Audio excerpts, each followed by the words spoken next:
একটি বিশাল জঙ্গল ছিল। সেই জঙ্গলে প্রচুর পশু পাখি বাস করত।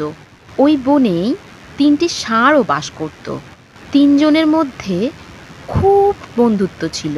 তারা যেখানে যেত সব সময় একসঙ্গেই যেত, যেখানে থাকতো একসঙ্গেই থাকতো, এমনকি মাঠে একসঙ্গেই চড়ে বেড়াতো, গল্প করত, সুখে দুঃখে সমব্যথীও হতো। সেই বনে একটি সিংহ বাস করত।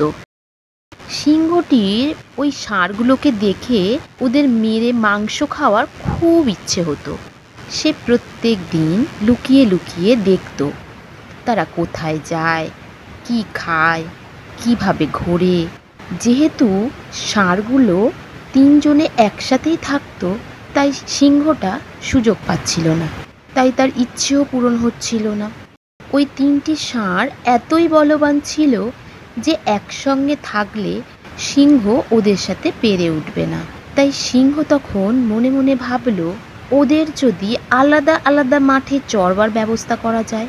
তখন সিংহ মনে মনে ভাবল, ওদের যদি আলাদা আলাদা মাঠে চড়বার ব্যবস্থা করা যায় তাহলে আমি একবার সুযোগ নিতে পারি। এই ভেবে সিংহটি বেশ কায়দা করে ওদের মধ্যে ঝগড়া বাঁধিয়ে দিল। সিংহটি প্রথম ষাঁড়ের কাছে গিয়ে বলল, জানো তো, তোমার ওই বন্ধু দুটো না তোমাকে ঠকিয়ে অন্য মাঠে গিয়ে ঘাস খেয়ে আসে।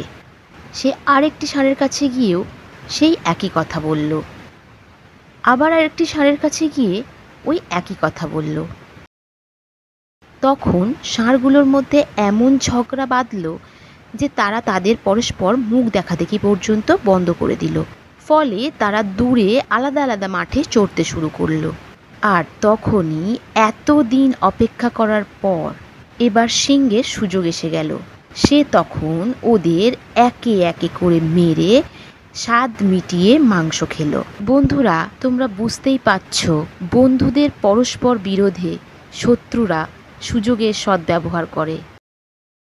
আশা করি ভিডিওটি তোমাদের ভালো লেগেছে। আরও ভিডিও দেখার জন্য প্লিজ সাবস্ক্রাইব করো আমাদের এই চ্যানেলটিকে।